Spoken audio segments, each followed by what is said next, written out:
All right. Hello, hello, Cancer signs. Cancer signs, this is your fourth, no, third monthly message, okay? For June. If you've not watched those first videos, just click on my channel and scroll down. You're welcome to just tune in at this point. We're gonna start with archetypes, okay? In this one, some deep truths being revealed.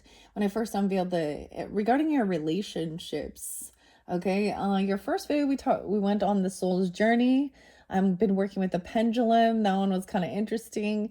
Your second video, I pulled also some affirmators working with family and relationships.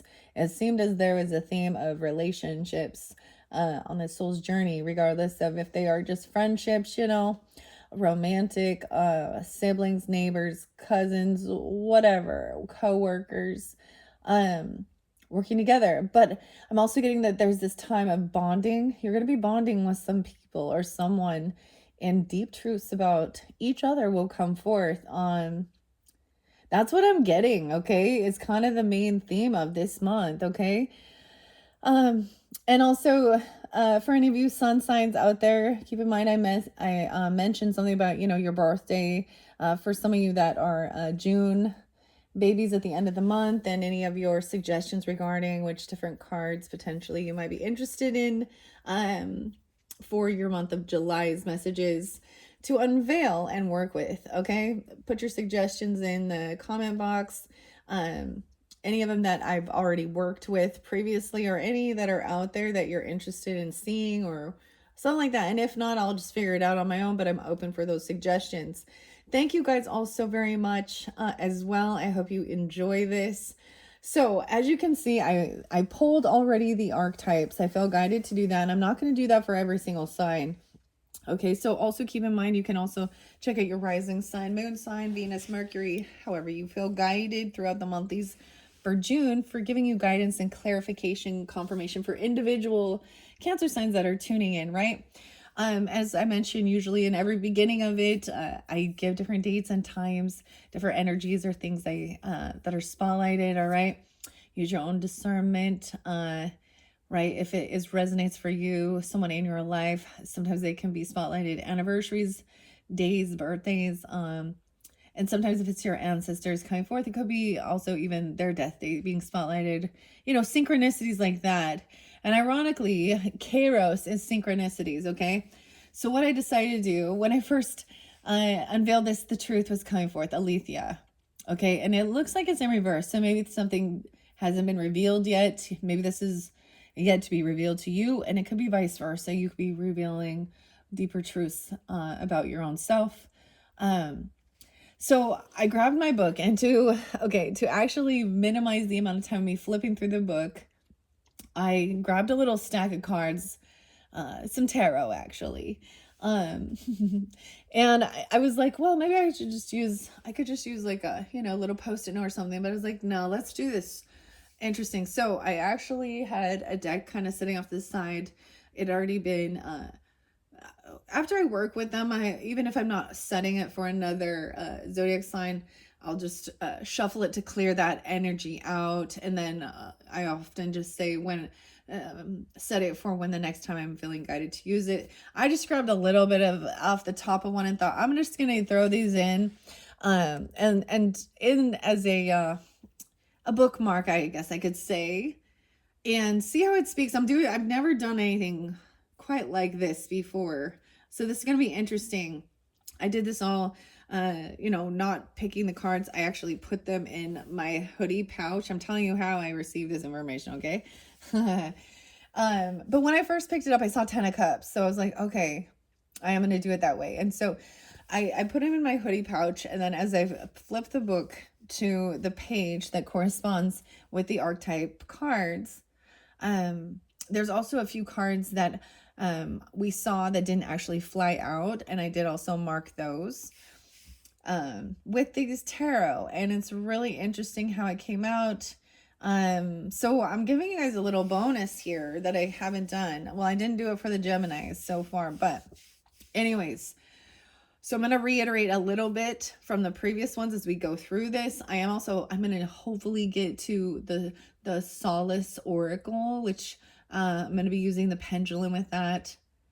All right, and these could also reflect you or other people in your life, your relationships, right?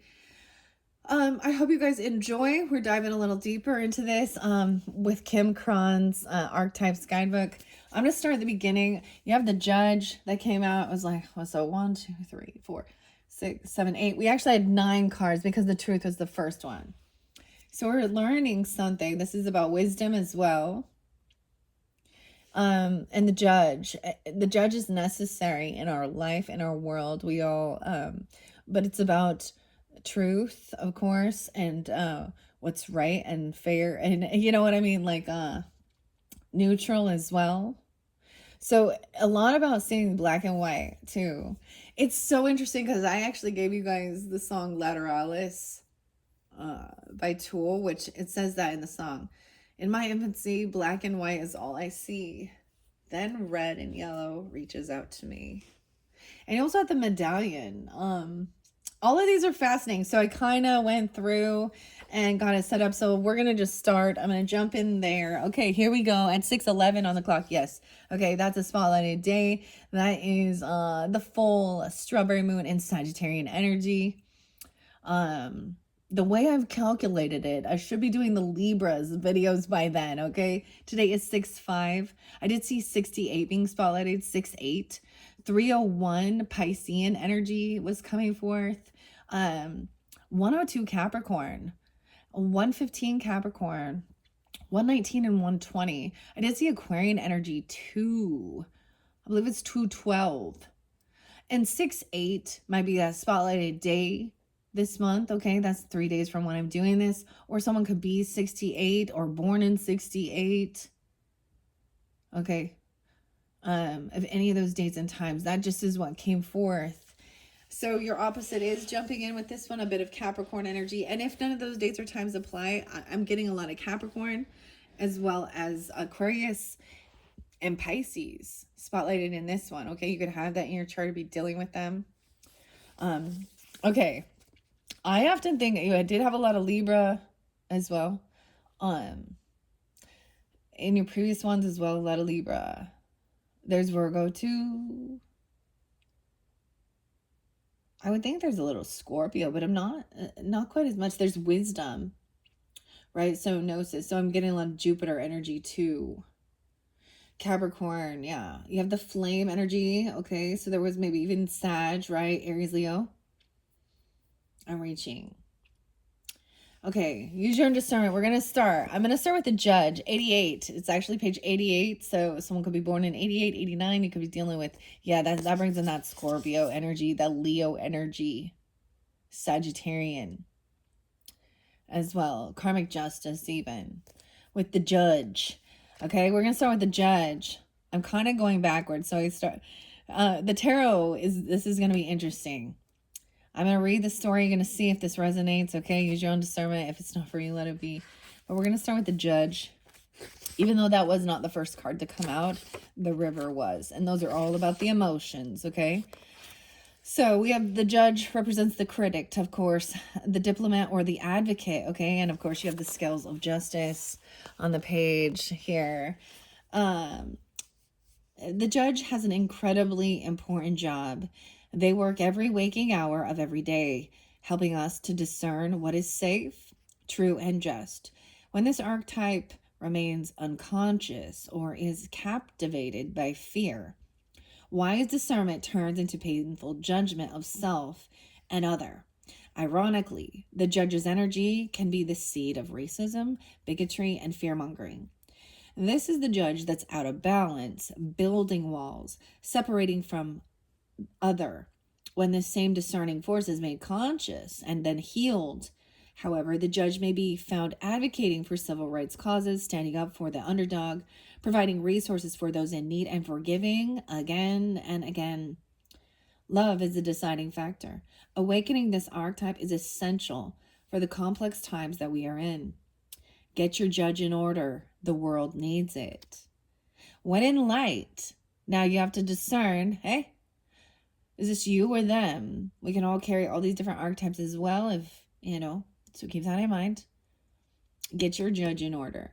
When in light, so we talk about shadow, light or dark, right? And in love or in fear even, okay? There's discernment, advocacy, right action, and compassion. When in dark, someone's being critical, punishing, unforgiving, and wall building. You have forgiveness work here with gaining this wisdom and gnosis, also giving your own self, forgiveness for any of your, okay, even self-forgiveness and others, okay?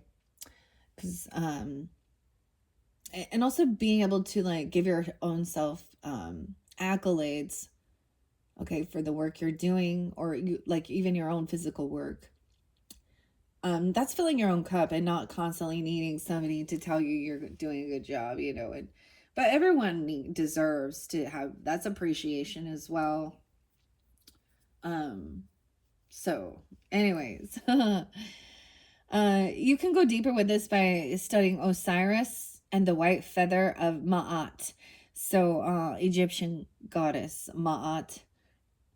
I think that Ma'at, that's how I say it. I don't know if that's absolutely positively the correct way, but you say tomato, I say tomato. Whatever. Potato. The judge's energy is contagious. When we feel judged, our walls go up and around. Similarly, when we feel accepted, the entire world softens. Gandhi. So Gandhi was spotlighted in the second video with the honest meditation. So if you did not listen to that second video, please, I highly recommend you tune into that. There's a lot of lovely stuff with the affirmators. The honest meditation, the disappointing affirmations even, okay? And those were pulled in your previous, and that's where I also decided to pull the archetypes for you guys. Okay, Gandhi. Mahatma Gandhi had an incredibly illuminated inner judge. He was a lawyer. He practiced silence one day a week in order to hone his discernment while on his revolutionary path. So he was a judge as well. Discernment. You must listen to the story even. This is very interesting. I felt like I was going to say something else, but I'm going to leave it at that. Okay. One of the next card I have to show you, we saw the Pilgrim. Now it's not down here. But with the Pilgrim, I have 100 and 101. It's 1010. So it could also be dealing with a Libra or in your partnerships or an ending. I see Capricorn, Aries potentially. And we have a King of Wands in reverse. So with the Ace of Wands in reverse, this is to me telling me that somebody doesn't have this passion to take this trip. Okay, you could be dealing with a King of Wands. Energy doesn't have to be fire sign, but it could be Aries, Leo, Sag energy, but a masculine who's feeling depleted, actually. I would get he feels, or there's no passion. I don't know. Someone needs to rest. Normally, he's angry or something. Maybe he's grumpy, grouchy, or he's feeling emancipated. Not emancipated. That's interesting. That's freedom, kind of, but he's feeling demasculinated. Or he's just feeling depleted.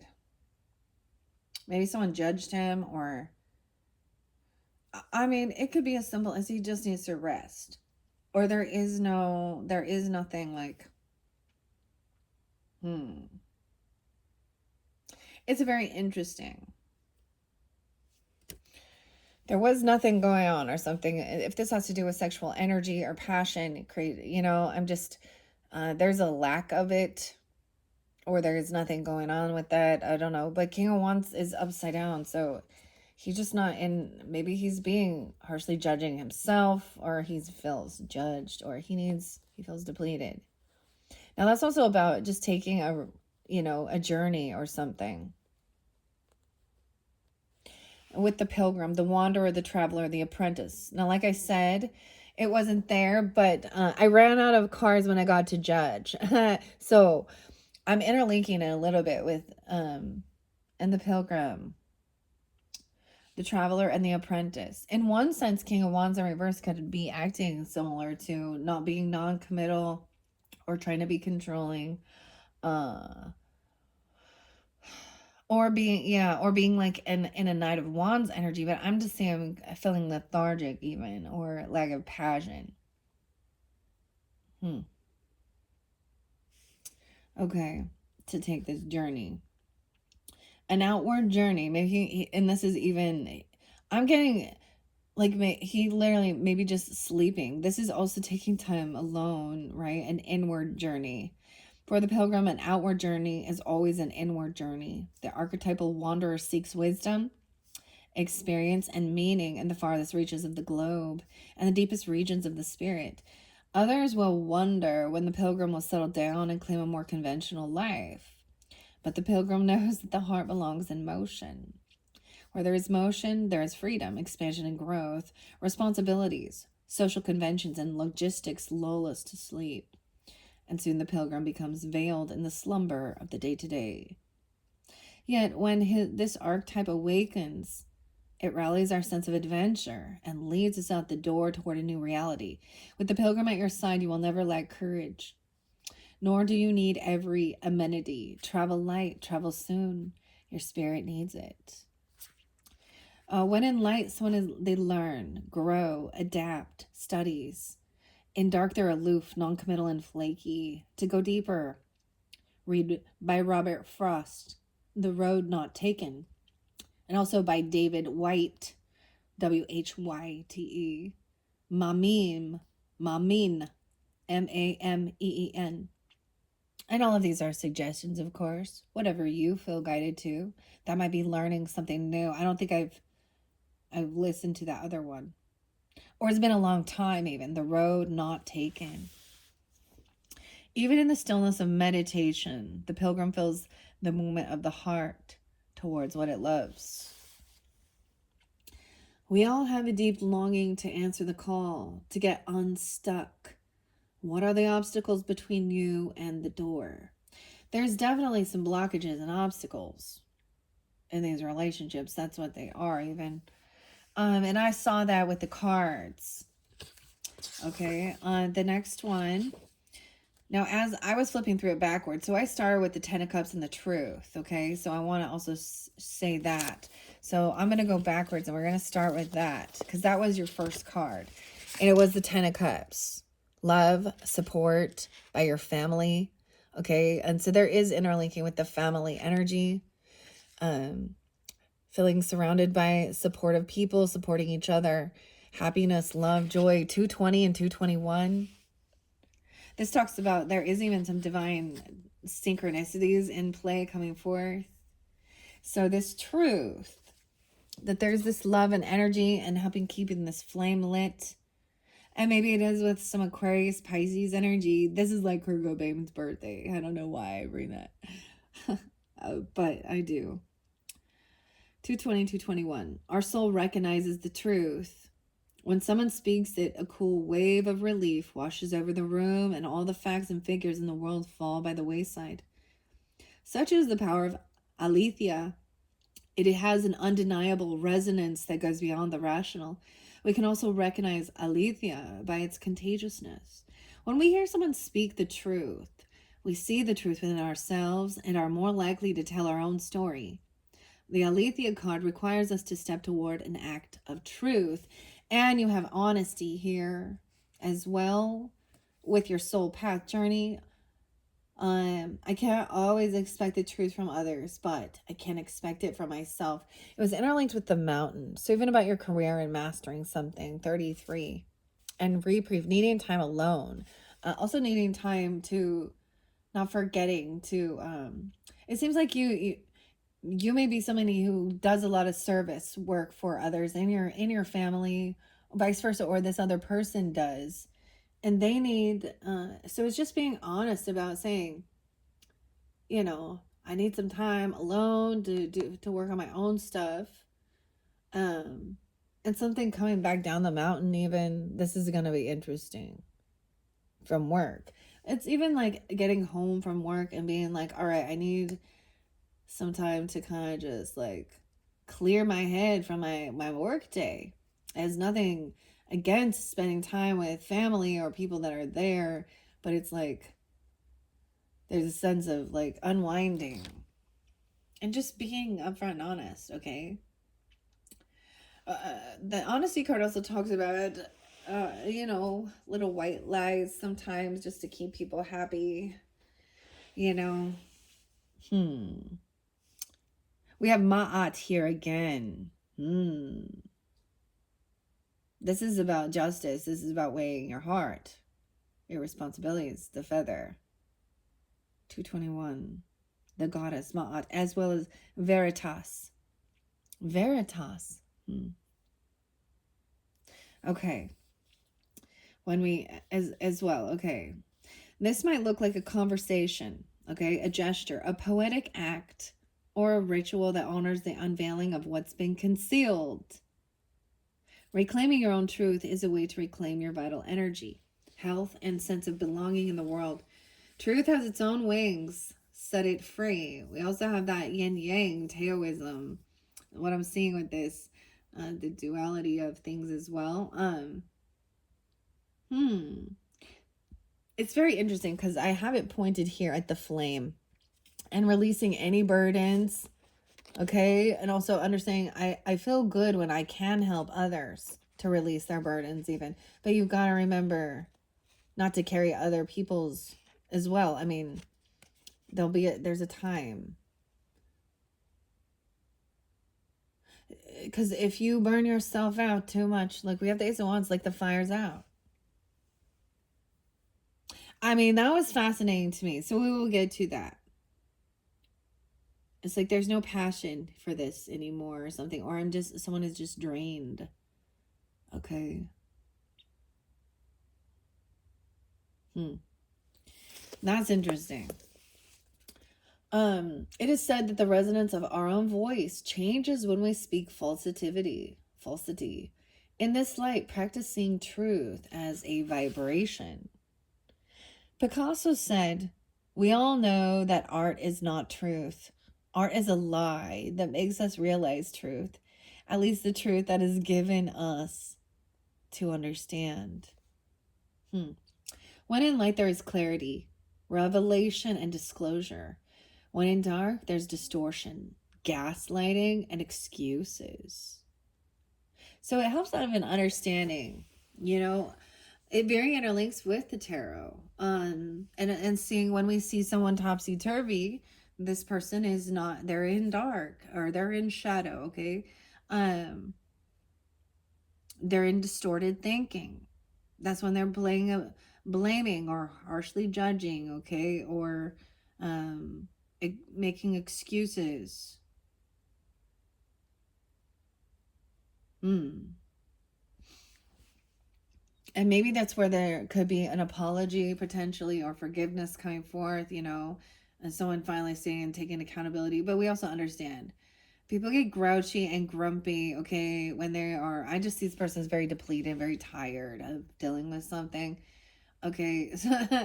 But he could be grouchy and mean.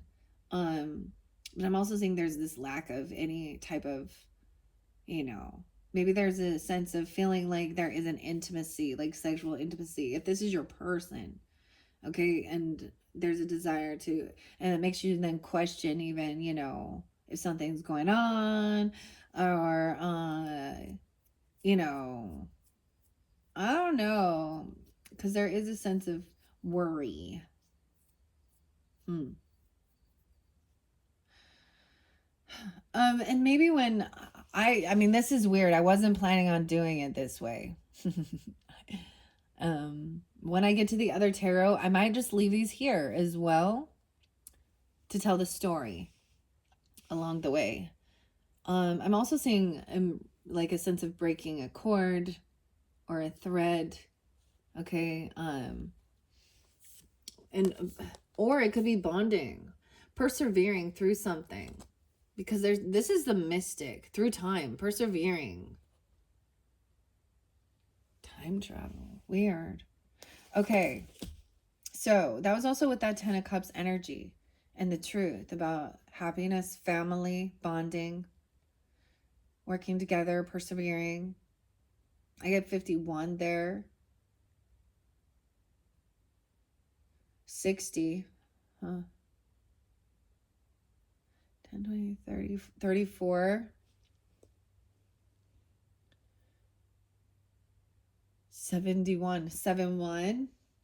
I'm just looking, I'm looking at all the Roman numerals right now. There's that 33, 59, 59. One more, let's see. 75, 75. Okay. Wow. I'm continuing on now, okay? Oh, look how cute this is. The Collective Psyche in 2018. This is probably when this one came out. Awakening the archetypes. So we're awakening these archetypes even within you or your relationships, or this is what's kind of being spotlighted. Okay. So, like I said, I gave you the Pilgrim as well, even though it wasn't on here, but it was spotlighted. It was interlinked with that King of Wands in reverse and the Ace of Wands in reverse, okay? The Mountain is next. And ironically, so I have a 128, 129, a little Aquarian energy, even working online or something. I'm also getting 921. So remember the 21st of September. I'm going to do that every time. Okay. Little Virgo, Libra energy also is on 922. I'm also seeing 12-8 and 12-9, some Sag with this mountain. Now the mountain's in reverse. So it's almost like coming back down the mountain. Maybe there's fear of this because underneath the mountain, there's honesty. Okay, someone's saying, and reprieve. This is very interlinked. So we're kind of jumping. Now this could be closer at the end of the month, literally for some of you. Okay, or it could be dealing with these certain signs. But I have 9 of Cups. This person does not want this to end. Like there's fear of this ending or this chapter ending, the world in reverse. So the completion isn't quite over. Someone is getting their wishes fulfilled. Like this feels, it's like somebody is like, I never wants this cycle to end, this to be over. And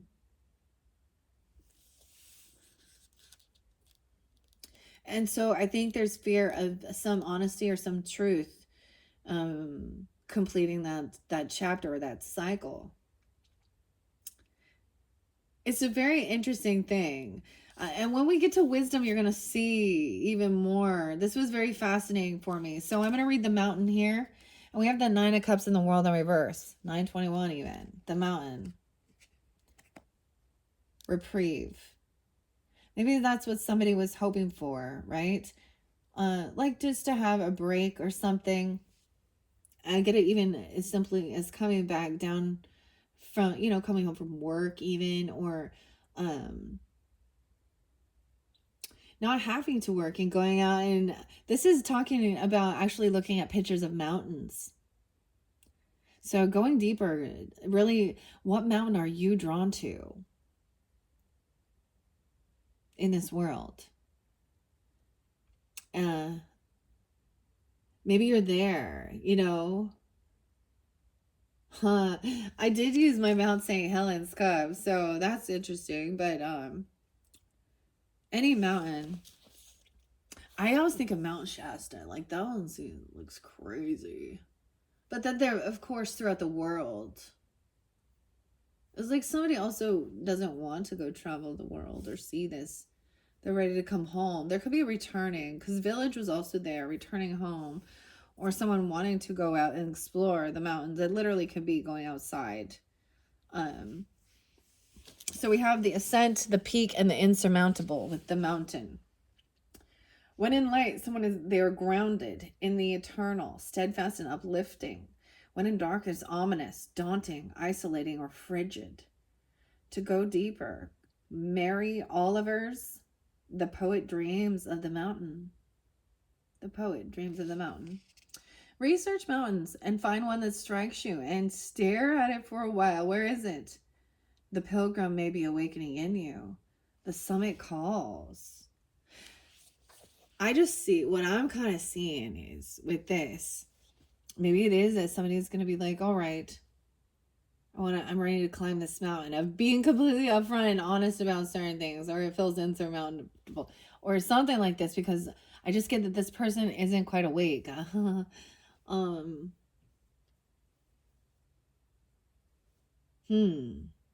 Maybe they're being hyper judgmental, unforgiving, even. I don't know. I just see them feeling depleted, honestly, or a lack of this passion or drive right now in this current energy, maybe. Okay, but the future shows like, and this could represent you. Okay, I don't know, Cancer signs. You could definitely have fire in your chart or something like that, or masculine energy, or you're dealing with. Okay. Okay. The mountain stands eternally in our awareness, calling us towards its peak. It stirs up stoic and regal feelings. We also had Mount Etna, like in Italy.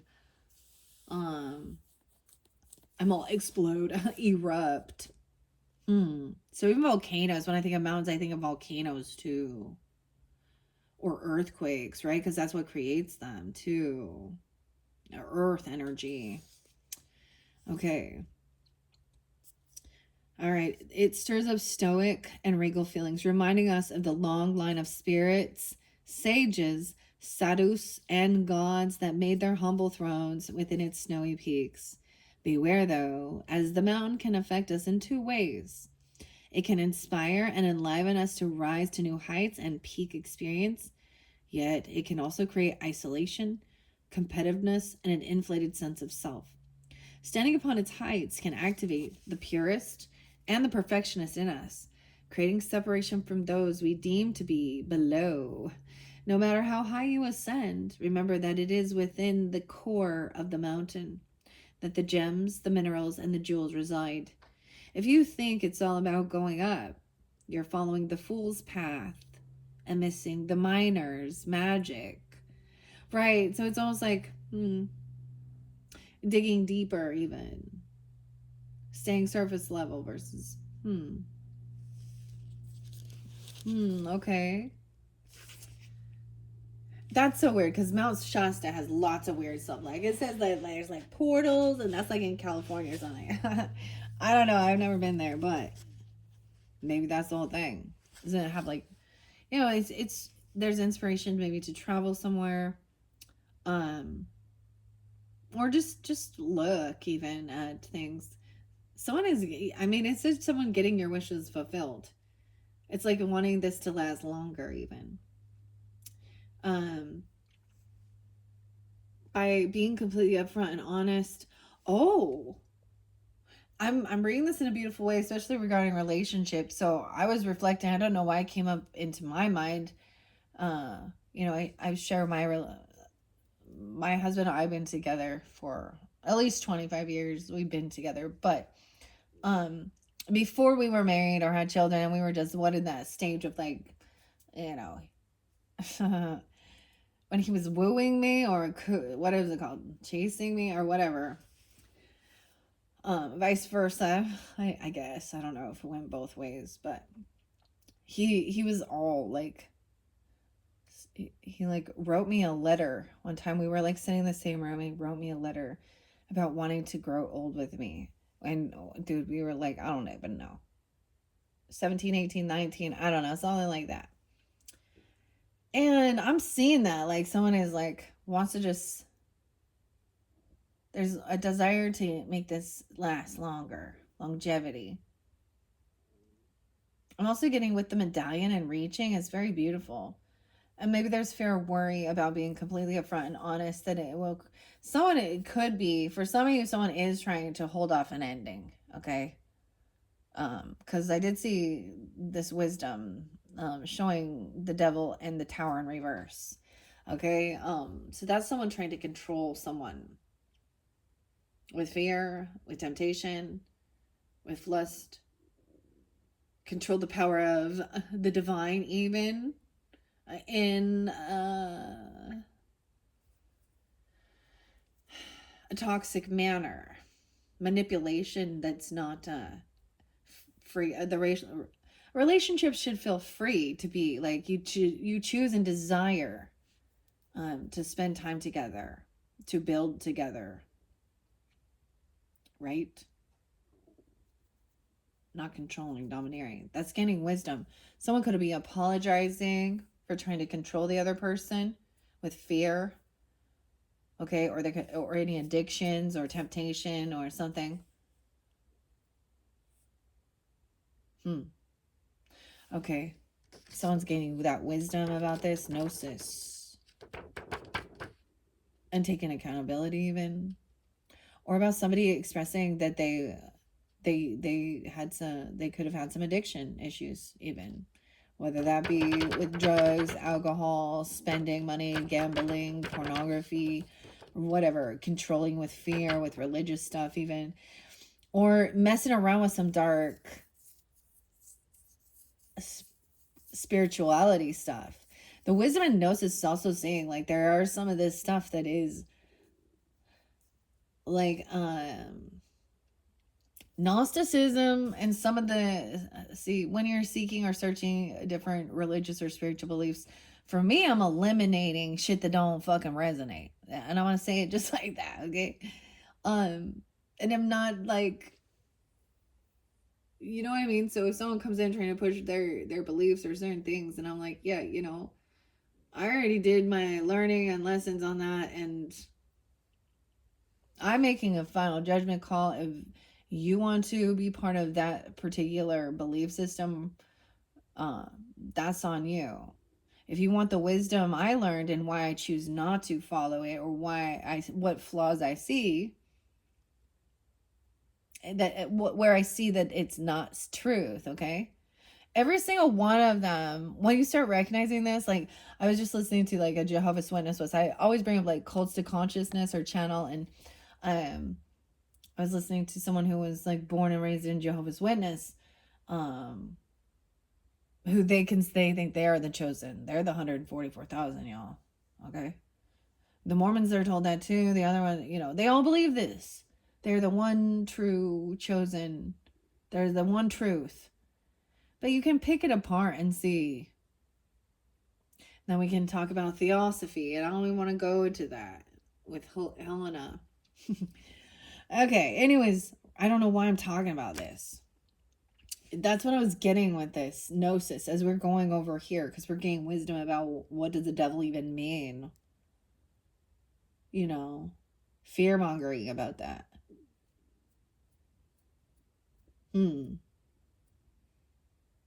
It's a symbol, okay? And some people are. There's still a sense of learning, okay? So, even with the mountain here, it also says, contemplate Joseph Campbell's suggestion.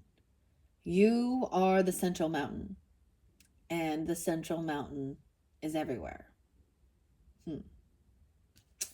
Okay. All right, so that's with the mountain. Moving on, the river. So we're jumping now back to the river. This was one of the first cards, okay? Not comparing yourself to anyone else in your family. All right. Also taking accountability, blame, or blaming other people in your family, accepting responsibility for your well-being. So I read all those, and then we have the river. This is about your own emotions too. To 34. However, I see that taking accountability, it's recognizing someone either doesn't want some new beginning somewhere, okay, or there was fear stopping a child. This is a sense of like maybe someone was immature, okay, feeling like, I see this as a lot of fear, stagnancy, unwilling to take action in any direction. There is so much like feeling stopped and stagnant. It's like the emotional flow. So we have that Aries energy with the Fool. So you could be dealing with that Aries energy. Like I said, there's also Virgo, any of the other signs, Capricorn. The Fool in reverse and the Page of Pentacles in reverse. So the Page is usually a younger person. Okay, the Fool also represents a baby. This could be the youngest person in the family. Maybe you're the youngest, or this is dealing with something like that. It's almost like feeling like somebody didn't have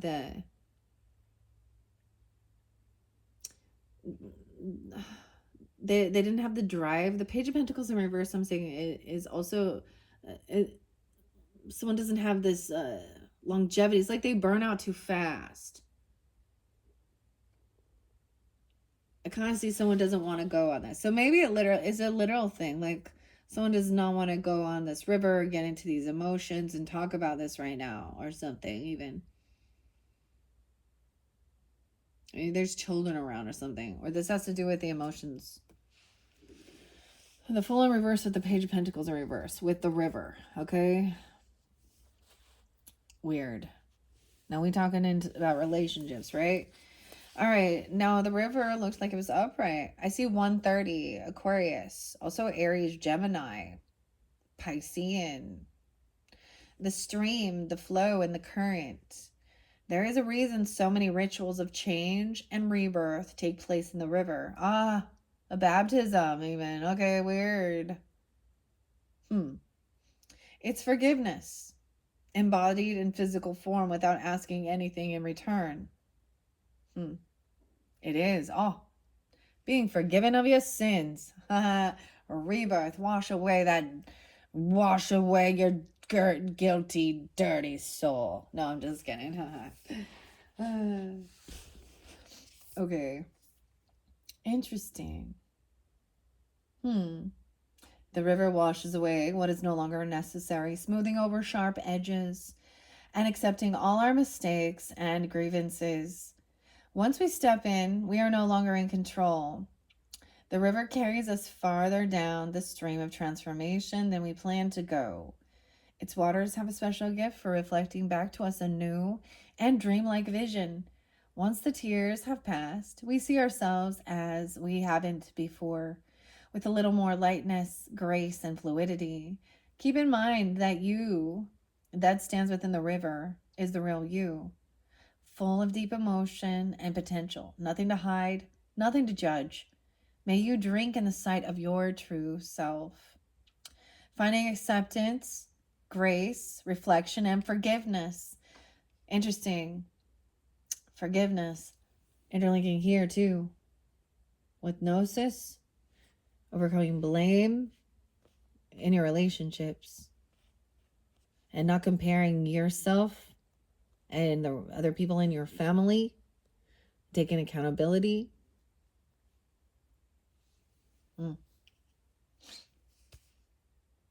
Really interesting. Okay. I do see Virgo energy there too. All right. Very beautiful.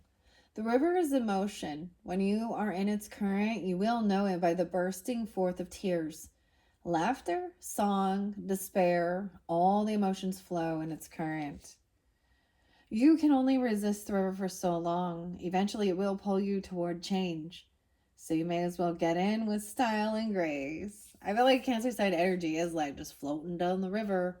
Are you really trying to fight the currents? Yeah, when in dark, there's torment of emotions, flooding or overwhelm. Go deeper with Barry Lopez's River Notes or Ronnie Horn's Stillwater. And it's Ronnie, R-O-N-I. The river is emotion when you are in its current. You will know it by the bursting forth of tears. I already said that. Okay. Sorry, guys. I'm repeating myself. Okay. And I just see it as like, at this stage, somebody just doesn't, they feel depleted. So someone could have already experienced all of this. And they're just like, so, you know, if you ever had like a really good cry or a hard, I'm a really good cry. And or so much that you're actually tired afterwards and you're just or it may be that someone's not ready to have this conversation yet, or this is like knowing, it's like bubbling up. I just see to someone recognizing maybe they were acting foolish, they might have done something stupid. They might have done something stupid or just immature. How about someone was younger and more immature and taking accountability about feeling so, full of fear or trying to hold, or there could be a sense of holding, if you have children, like it's full of fear, like you don't want to let them you know, grow, experience, holding them back.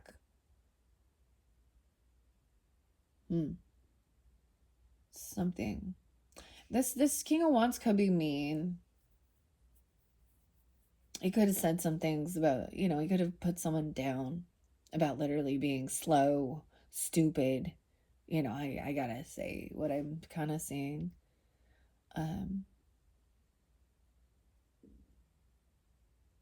But then he's being lazy, which is, I don't know. I'm trying to give him the benefit of the doubt here, okay? There is this thread.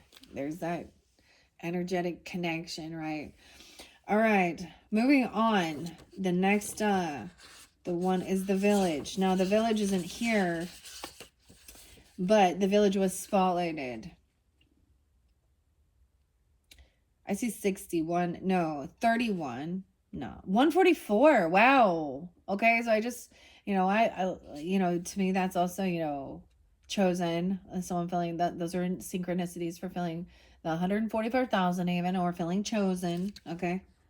145, someone could also, there could be a 14 or a teen-year-old. A teen-year-old. I'm seeing a 4-year-old even. I'm seeing a baby, like that's under 1 or barely 1 even. I don't know, because the Fool is 0. I'm seeing 10.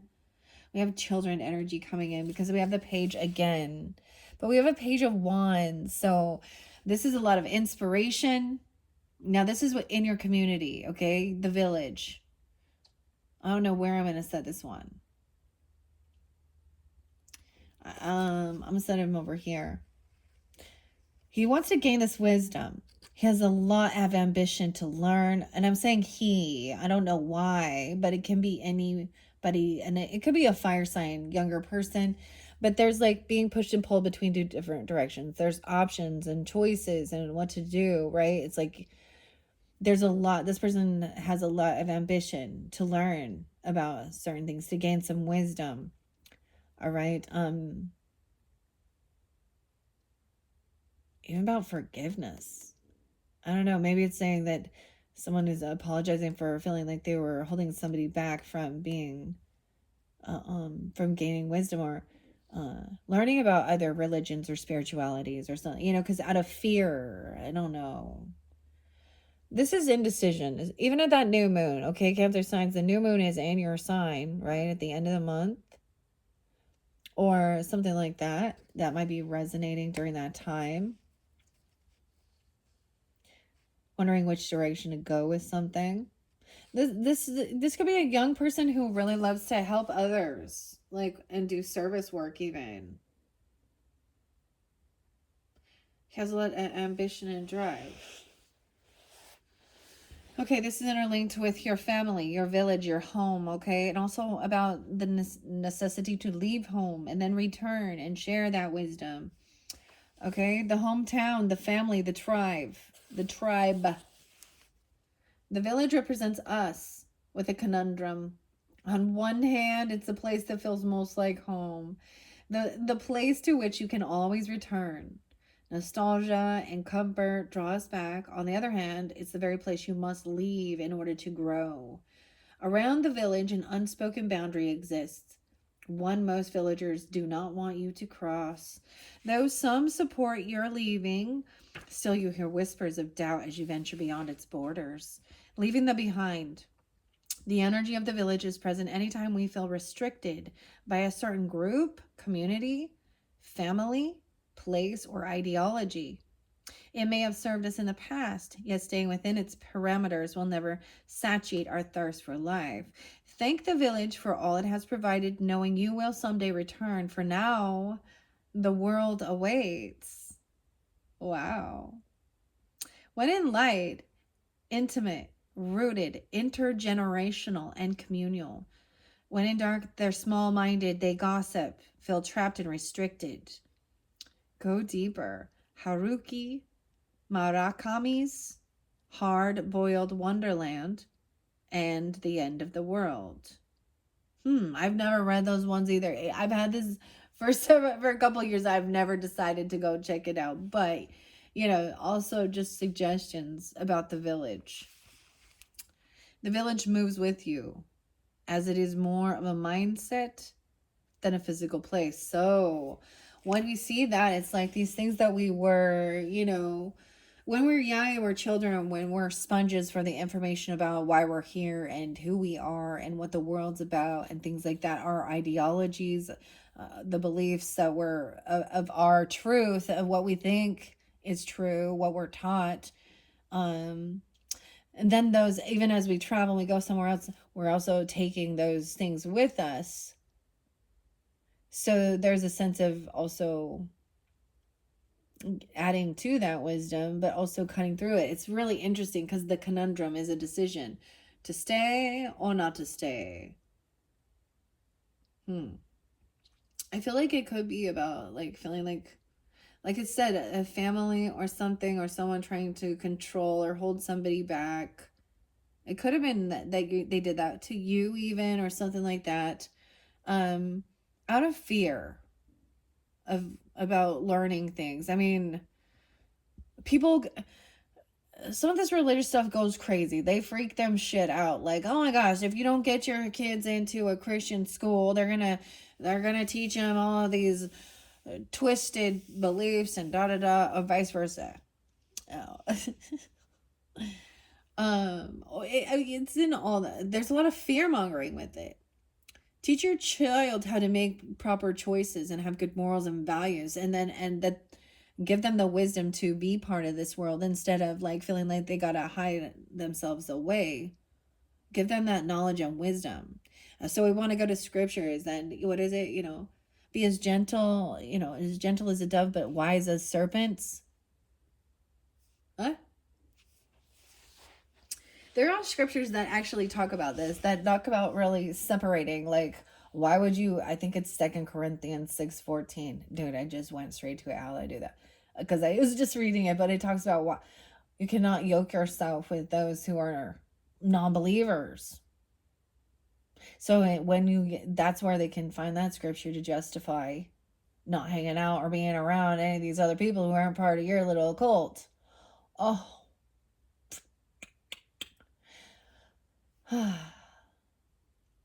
Anyways.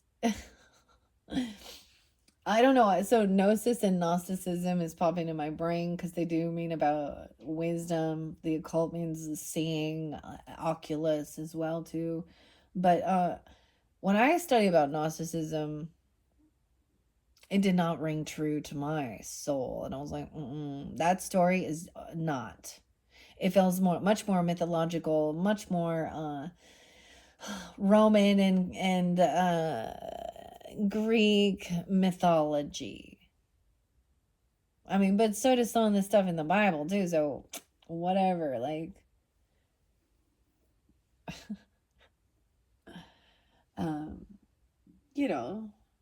like Lot's wife. See, anyways, I don't want to argue and talk about this, but this is even, I'm gonna argue and talk about it. You're not even saying anything, but that's what I'm getting. Maybe it was that whole energy of, I don't want to have this conversation. I don't want to argue with you about it. I'm just standing firm in my beliefs. If you want, go learn. And if that's what you deem to be true and honest, and it resonates in your soul, sometimes people have to ignore the other pieces of it. Right? Anyways, I don't know. So that could be about like your family life, even the village, right? I always wonder, have you ever met those people that never ever left their hometown? And they act like, and maybe they are happy, and they have their family, and they follow the same footsteps, and it's part of family tradition, and they just never, or the people that end up going back to their hometown, and that's where they end up staying. I don't know. I knew I needed to allow my children that opportunity to as well. And what I wanted for my own self. I've lived in like 4 different states. So, but I'm also at the point that I want to have my roots down, and I'm tired of packing my shit up and moving. It's a lot of fucking work. Anyways, and a lot of fucking work, okay? So finding that place that feels right for you, even, I think it's important, you know, and you don't find that unless you explore other areas, right? And sometimes it is about, you know, keeping close to family, and I understand that. So yeah, you do what you want that feels right in your heart. Oh, we also have the castle. So we have the castle. Okay, so that's not just like a house. This is like a castle, right? And I didn't pull that one, but that was one that was spotlighted. So I'm talking about some of the ones that were spotlighted. So I'm just adding, it looks like I'm going to add this tarot. Dude, what time is it? 55:33 on the clock. Okay. Anyways, these were ones that didn't come out for you, but as I was shuffling and checking out the cards, they were spotlighted. The castle was there as well. So going to check out the castle even. I get some Aries, Cancer, Scorpio energy, and maybe Sag as well. However, I also see 1-9 Capricorn, or someone even being 19. Okay, I'm seeing, and this is like wanting to, that would be really crazy. Someone who is financially stable, they have extra finances, they're not codependent upon others, and they have this wisdom, they've gained this truth. Maybe you're gonna find out about somebody having, you know, someone being single. Okay, and this doesn't have to be the single card, but having extra finances, you know, feeling good financially. She feels abundant. Okay, 1-9 or 9-1 even. What else do I have here? 63. Someone could be 63 even, or 6-3 Gemini even. You might have already found this out about that. This is about the palace, the penthouse, and the fortress. This is also truth and clarity about what someone, it's like that, maybe that's why they don't want to go anywhere. They don't want to travel. They want to stay here. Like, they're happy. This isn't the 10 of Pentacles, but it's the 9, so it's like right there. Coming back down the mountain. I got like a 9-1, right? And 1-9. What else do I see? 21. And the castle. So some truth and clarity coming in. Maybe that's about it as well. And I'm setting that by the mountain here in the world in reverse, which is also about honesty and reprieve and having, you know, taking time alone. I get to just say, hey, I don't want to go do this. I want to hang out here. Like, it could be a simple, I don't want to take this trip or this move. I need some time alone. Or after some vacation or something. In the castle, because that does talk about like staying at home. Maybe somebody has a nice with the tower. Okay, the palace, the penthouse, the fortress. It's no wonder fairy tales tell of sleeping princesses within castle walls. Like most archetypes, the castle is loaded with duality. It represents abundant riches, seductive fantasy, ornate wonders, and lavish adornments, yet the walls are thick, cold, and shadowy. This card points to a tendency to hold on to possessions, quite possibly a literal home. Oh, someone doesn't want it. Yeah. Okay. Or a position that projects the image of achievement, while the soul longs to run barefoot in the forest, leaving it all behind. At times we must settle down, yet the castle lulls us with its spell of materialism, and we fall asleep to our deepest dreams. The castle can be motivating force, an enchanting goal to travel toward, but it is best not to linger within its walls of decadent deception for too long. When in light there is visiting your throne of power, when in dark there is stuckness, depression, spells, walls.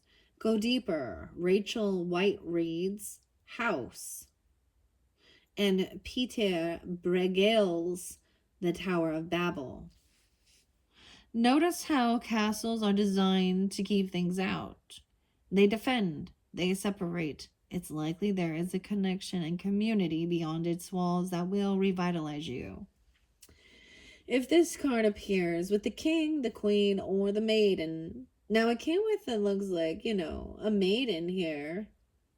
Maybe a single person, I don't know.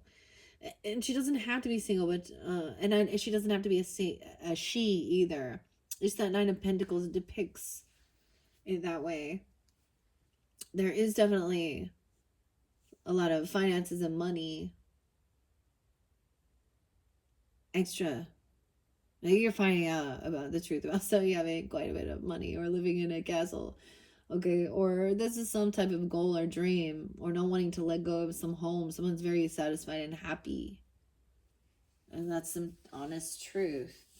That's good. Okay, someone doesn't want to let go of a home even, okay? Anyways, if it appears with the maiden, now it didn't appear with these other cards, right? Okay. We have it with the mountain. So maybe there's a castle on a mountain, or like the mountain house. There's one of the songs that it talks about like building a house on a mountain. I can't remember right now.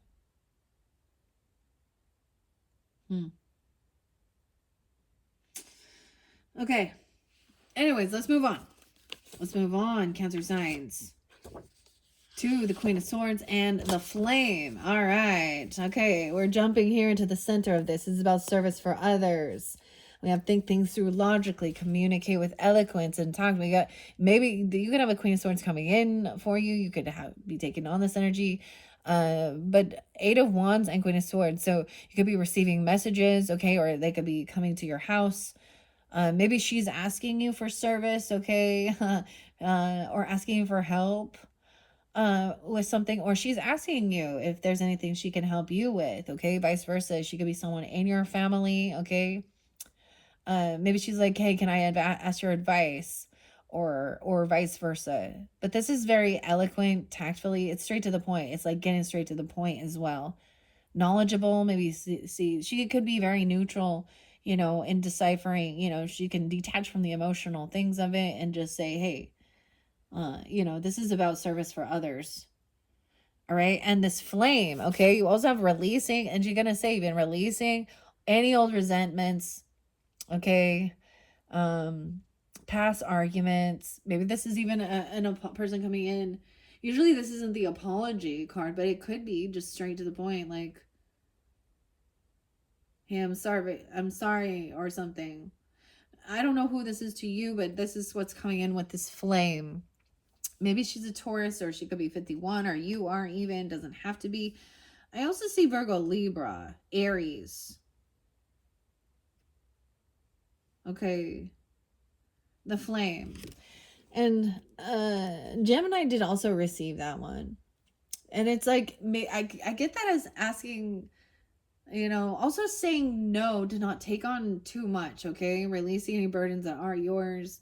Also sharing them, or knowing how to do that is very important. And you don't have to be rude. And those people will understand. They should. if they don't, they'll figure it out. Vice versa, So we have the flame with the Eight of Wands and the Queen of Swords. And she's looking to this wisdom, okay, about apologizing. Maybe it's like, what's the way of like, and even maybe there is this, self forgiveness as well. And also that internal validation with the gnosis. Okay. The fire, the spark, the glimmer. In Sanskrit, the word for fire is Agni.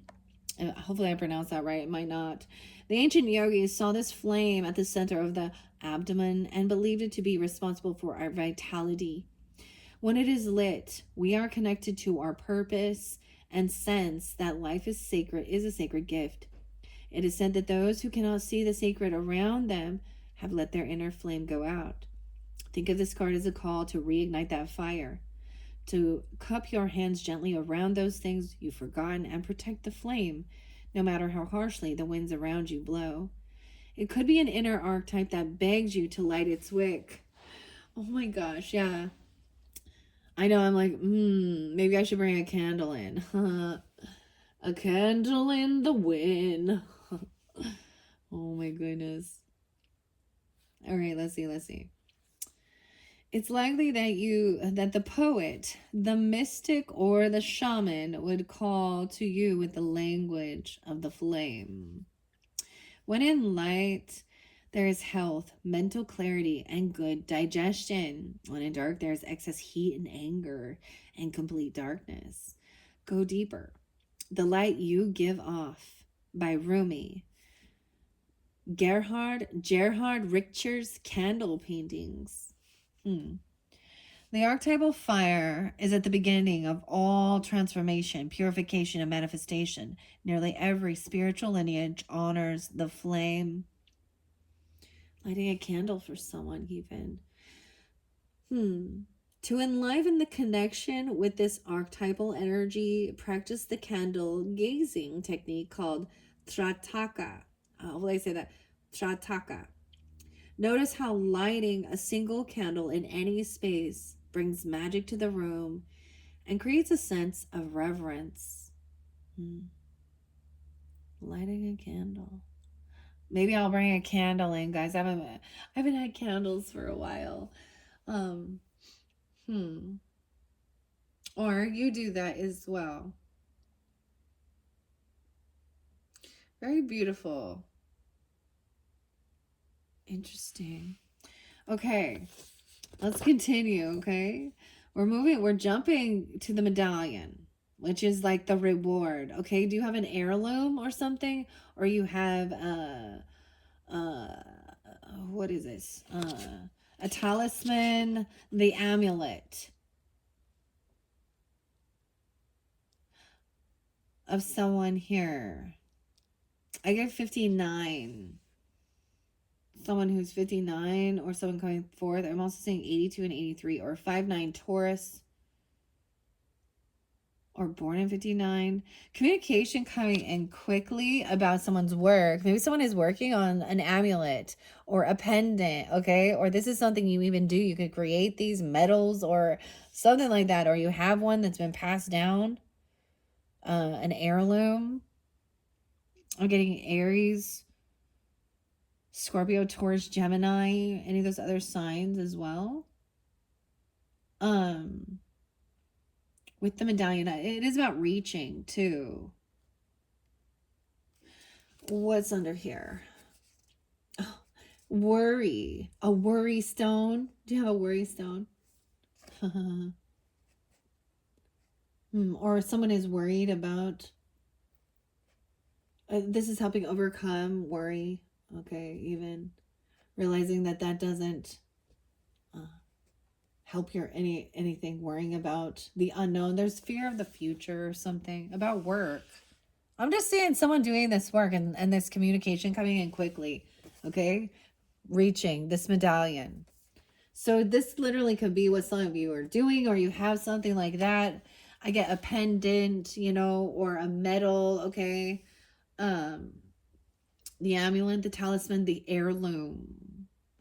When in light, there is upholding tradition. Okay, this is even about your family crest or something like that. This is what spotlight. Maybe there was fear about it or worry about somebody working on it, or it's something you've been working on, or that's someone else's, a metal worker even. I mean, that's interesting. Or it is an heirloom from your ancestors. Or like I'm saying, like for receiving an achievement or something. Is this about your pentacles? Maybe it is very valuable. Regardless, it's very sentimental. Maybe you carved your crest into it, or your name. I don't know. Your family name. This is about your tradition and your family. Maybe it is definitely something passed down. Like for me, example, like my grandma, I have some of her jewelry, right? Things like that, or something like this. I'm getting the pendant. This is also about feeling that connection with them through that item. And even passing it down. to generation to generation. So even then, some of my own mother's and grandmother's jewelry and my own will be passed on, to my own children. These are things passing down. And I also have like things from my own mother and grandmother. They are passed, and heirlooms, art, which maybe there was fear about something being donated or gotten rid of, or someone was doing some work on it and it's very old or antique, or something you're working on. Or it's by you keep it with you at work or something. Maybe it's a worry stone or something. I don't know. Whatever it is, it's being spotlighted, okay? It's being spotlighted for you guys. Or you could be receiving something for some of you, especially with your birthdays.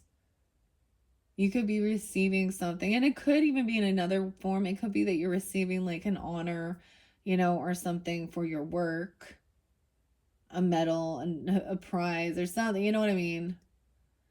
It's definitely something you can hold tangibly. There's fear of it. Maybe there's fear and anxiety because it's so delicate or something, or there's a lot of emotional, it's not about the value of the item, it's about the emotional bond that it represents, or something like this as well. Okay, here we go. The passing on of a sacred object is an ancient ritual within families. Between lovers and in tribes across the globe, we give jewels, treasures, keepsake, and mementos of all kinds. Some of great material value and others that hold emotional resonance, and still others with both. Yet, when these gifts are bestowed upon us, it's important to recognize that they may bind us to an unspoken agreement or promise.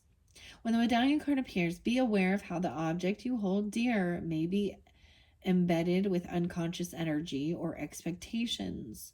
Materials hold consciousness, and it's time to reconcile the vibration of the objects around you. What do you covet and collect, and why?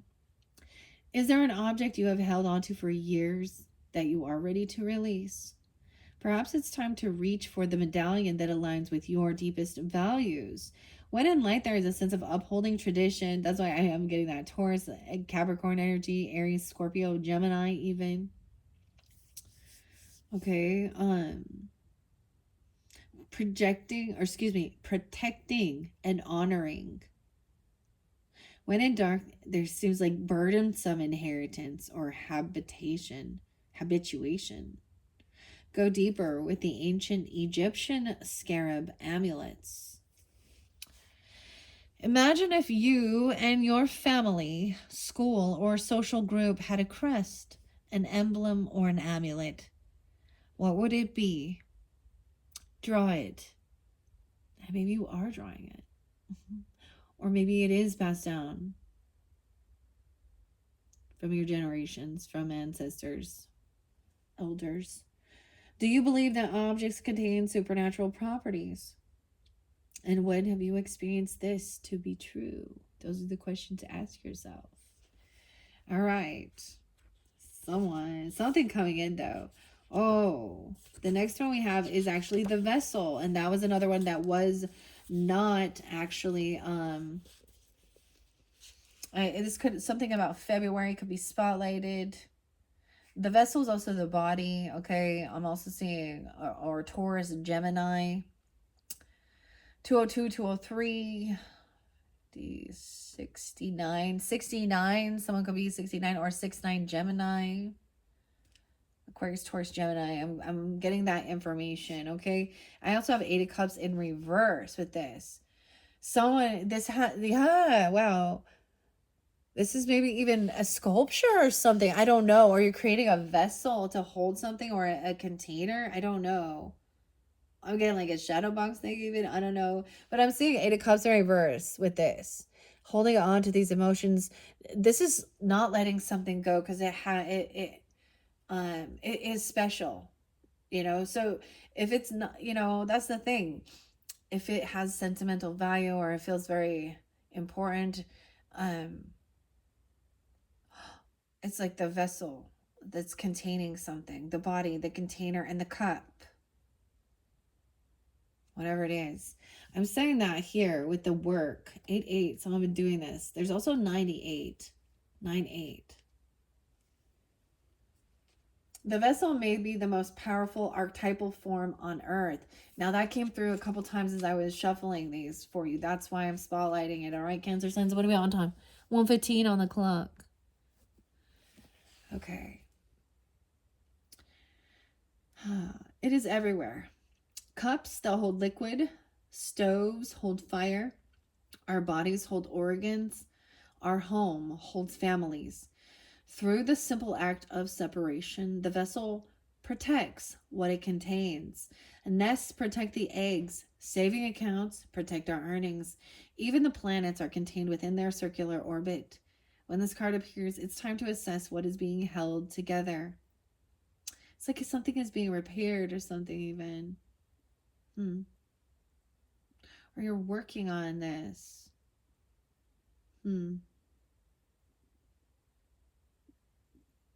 Very interesting. All right. Even the planets are contained within their circular orbit. When this card appears, it's time to assess what is being held together. How?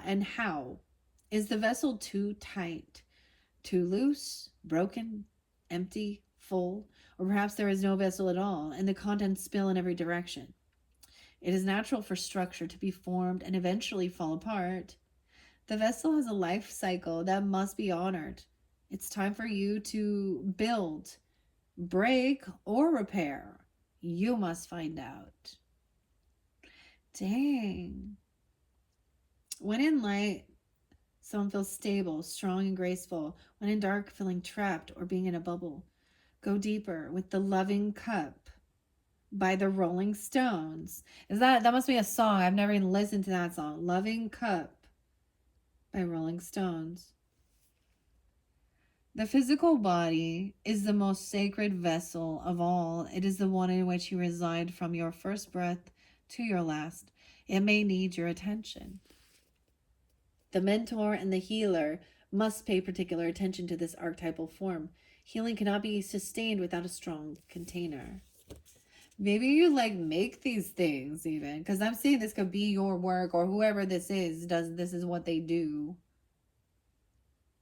Okay.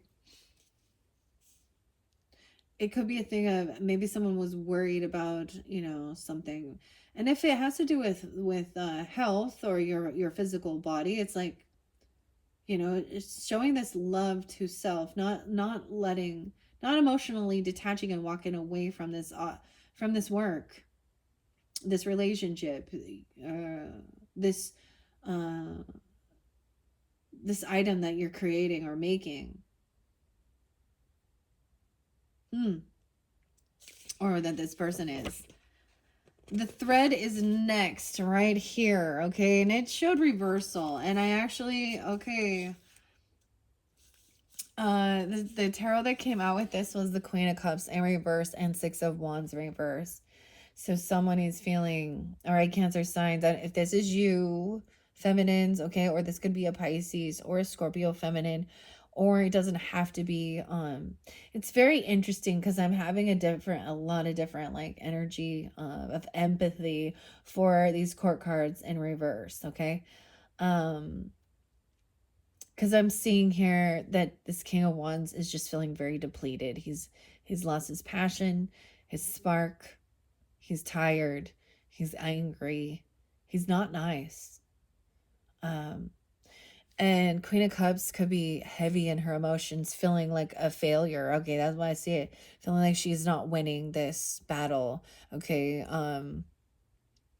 this could be also if you're dealing with another feminine energy. She's just heavy in her emotions. There can be emotional manipulation, playing a victim in this as well. And she doesn't have to be a water sign. Okay, but we do have the duality of the fire, masculine, and water. So it might be fairly specific, okay? Feeling, and with the thread in reverse, binding, frustrating, or taut. Someone feels bound. 70. Someone could be, I'm also seeing 87. Okay, someone could be born in 70 or 87, or also she could be a Leo, 87, or you could, okay? Also see 62, 62. Queen of Cups in reverse with the Six of Wands in reverse. Now this shows that she is not the winner, okay, of this whatever is going on, and she may be crying about it, okay, or really heavy in her emotions about this relationship, about this thread.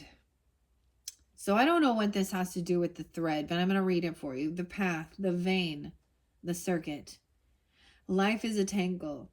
So much happens simultaneously and circuitously. If I say that right. Leaving us grappling for meaning and direction, a network of distractions. When we connect to the energy of the thread, however, we strike the deepest vein in the body. Our whole being responds to its tug. Meaning is pumped through our bloodstream. Our mind and spirits are lifted. We remember who we are and what we came into this world to do. Though this happens on the most profound level, it could be the simplest incident that activates the thread. A song, an image, a conversation heard in passing. No matter how confusing and multi-layered our modern lives become, if we are connected to the thread, we are free. Being tethered to it is the only anchor our heart requires. Okay, and I was getting a sense, like when I was seeing it, it was like someone isn't connected, okay? Or that the thread has been cut.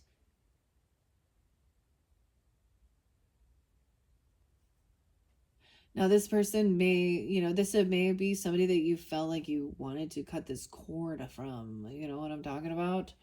I'm getting right here with this is the mystic one, right? And perseverance through something. Persevering through time and chaos. This is mystic. This is mysticism. Magnificent synchronicities.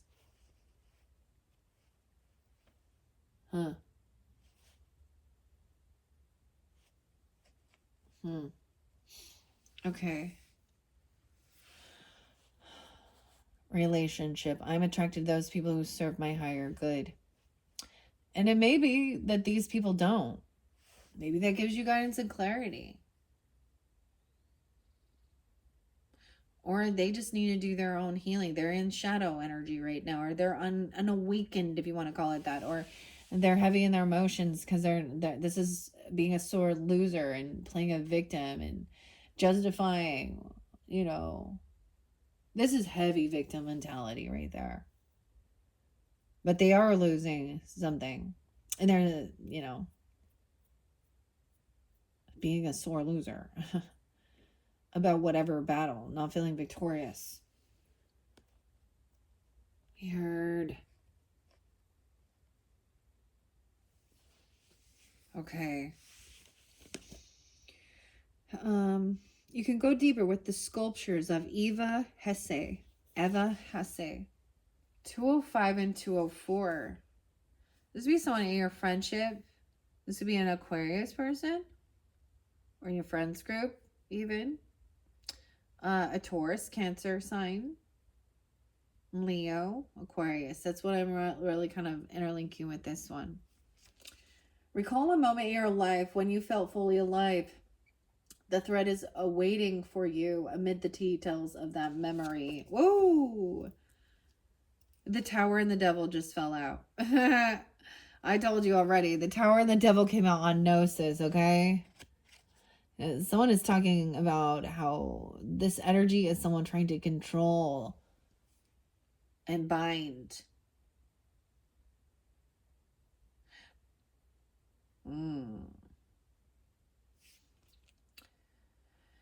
Okay, we're going to jump to that in just a second.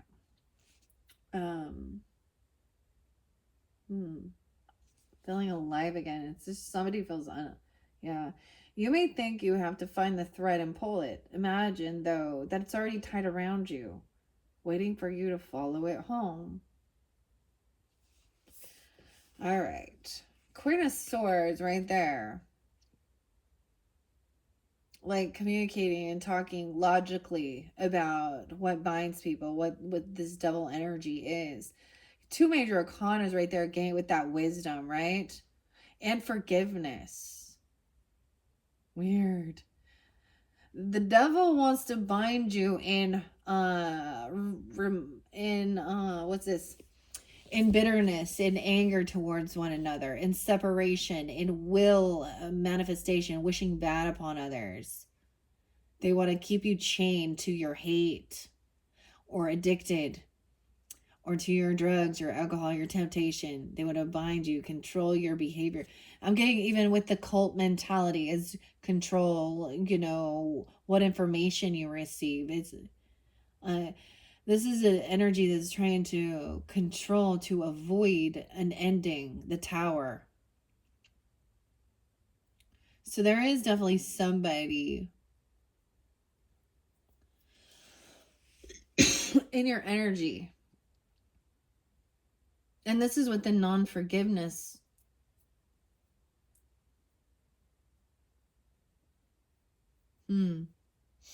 And that was pretty crazy for me when I saw that on Gnosis. I was like, oh wow. Like I said, I pulled these cards out very weird. I took one from the top and the bottom. And it was in my and it was hidden from my view. The only card I saw originally was 10 of Cups. And I just did this to make bookmarks, right? And for this book, but I thought, let's try this out and see. I mean, I think it's sharing quite a bit of information and guidance about wisdom. Okay, we're going to the wisdom Gnosis. And actually Gnosis and then Kairos are right after each other, and then after, which is the next one as well. And Aletheia. So now we're completing the cycle. So Aletheia was the first one, which is about deep truths, gaining this wisdom. So Gnosis is there, the devil in the tower in reverse. Someone is controlling something, or someone is feeling controlled. Okay, and then we have the tower in reverse. Gnosis is innermost knowing, mystic truths. So even talking about it, communicating.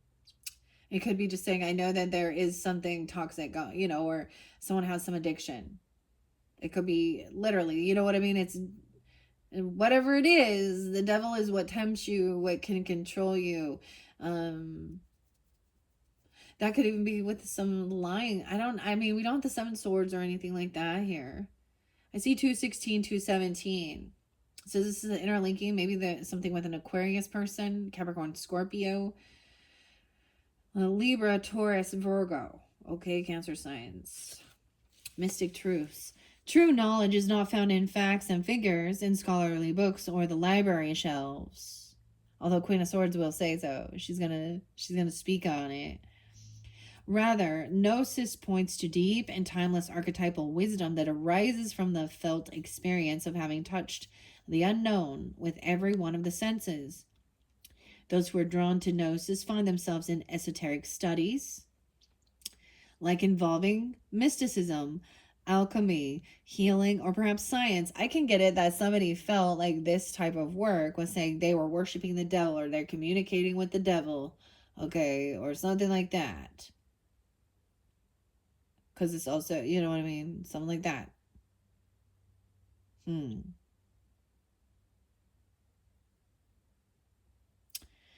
Or perhaps science. Knowing is their calling, not knowing is their job description. No matter how far the alchemists take their studies, that's beautiful, because then we interlink the alchemy, and I don't have that one over here. We're not going to dive that deep, okay? They come to this ultimate conclusion that facts slip toward mystery, and soon the mystery results in facts. Yeah, soon the mystery results in facts. This card signifies a knowing that is life-changing. Once you experience it, you are forever changed and become a guardian of Gnosis. The eternal mystery is calling you. Study your passion in the deepest way available to you. When in light, there is contemplating the mystery, unanswerable questions.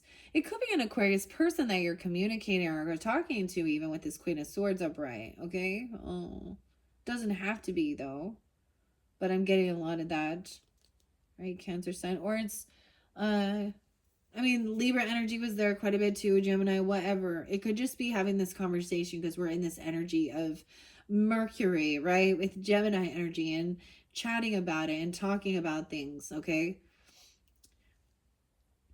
My Gemini energy is in my ninth house. Yeah. And so my Sagittarian energy is in my third house, my communication. So I talk about these things more on a day-to-day basis than the small talk. I'm not one for small talk, but I understand the importance of it too. I mean, I want to know what's for dinner too and how the weather is. Those are that. In fact, Taco Bell. I had some Taco Bell. It was great. Yeah.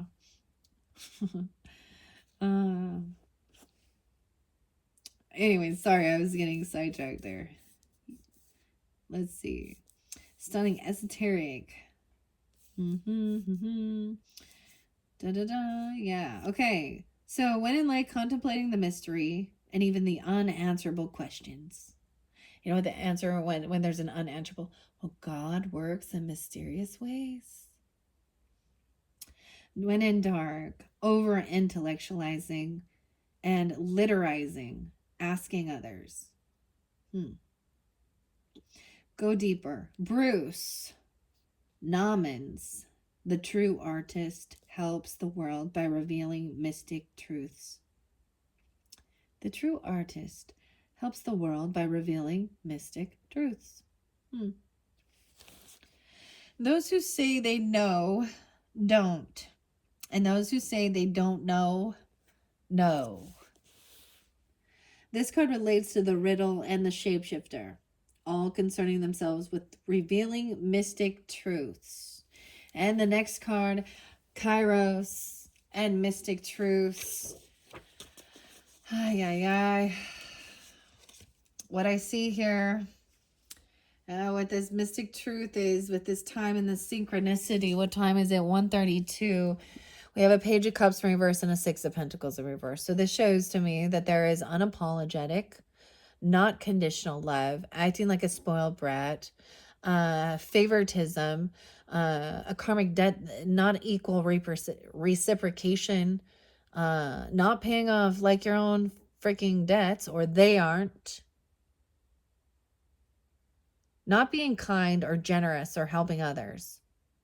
This person is always a victim. They're a taker. They don't ever apologize. They act like a spoiled brat. They're very immature. Or this is even a child dealing with. This child doesn't have the ability to pay these debts and pay these bills off or something. There's favoritism. This child feels like either they're spoiled, they're treated, and it doesn't have to be a child. Or you could have a child that you think is spoiled. I understand. Page of Cups in reverse with Six of Pentacles. So there is favoritism towards, people treating things differently. So there's a need to bond and get to know this person better. Perseverance. I know that I can do whatever I set my mind to. And there's a sense of getting to know this, whoever this person is, or these people, this relationship better, and doing some bonding. All right. Kairos. So in this stage, what I see is this is why these are things that need to be worked on. Okay. So as the judge, as I am a Queen of Swords energy, okay, and I'm delivering the information to logically thinking things through. We don't have any High Priestess energy here, but we have two people. Takes two to tango. And there's definitely probably children involved, or this could be about your inner childhood or things from the past, okay, or something like this. We got three 3 different pages. So potentially even 3 different children. Aries, Leo, Sag, Cancer, Scorpio, Pisces, Taurus, Capricorn, Virgo. Any of those. It doesn't have to be. And one of them, or it could be you tuning in. It could be talking about your own inner child. Notice we don't have Emperor and Empress right here. This could represent, just people in your family, cousins, aunts, uncles, siblings, or you and your person, regardless there's relationship. And when I see both of this, it's just like this person is they lack this passion or drive to do something, they're unwilling to spend the money on it. And I don't blame, unwilling to spend the money on some new beginning or something. And it could be about a hobby or schooling or, an activity even, or something like this. Also like that somebody thinks somebody is too immature or someone did something foolish. I'm seeing no one taking accountability right here. Maybe we'll see what else comes forth. Truth and clarity. In this future, it's really showing that there is somebody very happy where they're at in life. Whether that be you and someone doing this work on stuff. I mean, that devil and standing up there, kind of spotlighted. As far as major arcana, yeah, we have the Fool in reverse, the Devil upright, the Tower in reverse, the World in reverse. Like, so it could also be that this cycle isn't over. Like someone likes having this type of, this is a weird power thing or hedonistic pleasure. If someone has some type of addiction issues like drugs and alcohol, like, and I'm saying extreme, okay, that they're trying to escape, or I don't know. They don't want it to end. They like, that person has to make a choice. Like because 9 of Cups can be hedonism too, overindulging. It's like somebody maybe isn't ready to do that work on themselves. Definitely something here, okay? Mythic time synchronicities. Like I said, 137, so it could be in 218, 219. We have all had that experience of timelessness of life beyond the ticking of the clock. It may be felt as time standing still, slow motion, or losing track of time on a walk or in a lovely conversation. This is known as mythic time, and it is the territory of Kairos. This card suggests there is a secondary time continuum that goes beyond an earthly clock and schedules. Within this non-linear realm, we assess divine timing. A single moment ripens with auspiciousness, and our actions change the trajectory of our whole life. Time becomes a living thing that watches over us and tells us precisely when to speak or act. When this card appears, it is all about patience and precision. No clock can guide you. Wait for the rush of inner knowing and not a moment longer. When in light, there's alignment, ease in decisions and action. When in dark, there is fighting against time. Go deeper with Felix Gonzalez Torres's untitled Perfect Lovers. The word evil comes from the root word unripe. Consider that everything has a time of ripeness. When it becomes a nourishing fruit, sweet to the lips. And this is unripe fruit.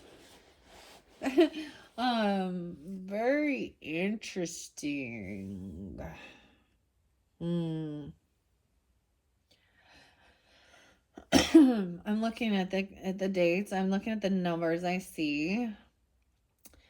Maybe this is about the timing, and also there's a mythic timing, so a different timeline. This is seeing even what's in the current, or this is something, that's why these things are needed to be worked on, I would say, in this particular relationship. you know, and the way it played out with Queen of Swords upright could just be, you know, even a counselor, a family counselor, a relationship counselor. Okay, even communicating and talking about these types of things. You know, even toxic relationships that are controlling, that are not loving. Because the devil and the Lovers card can get confused. And I'm saying that because they both have people chained to them. But others, they are equally yoked. These people are still equally yoked. The devil has both of these people in this energy of being unapologetic, being very highly judgmental, critical, non-compassionate. Very interesting. It's like they're holding them in this type of a karmic bondage. And avoiding, the tower is coming. There is no avoiding it. Just like the world, an end of this cycle. It just hasn't happened yet. You know how like no, I'm also getting like codependent upon each other or something, but you know,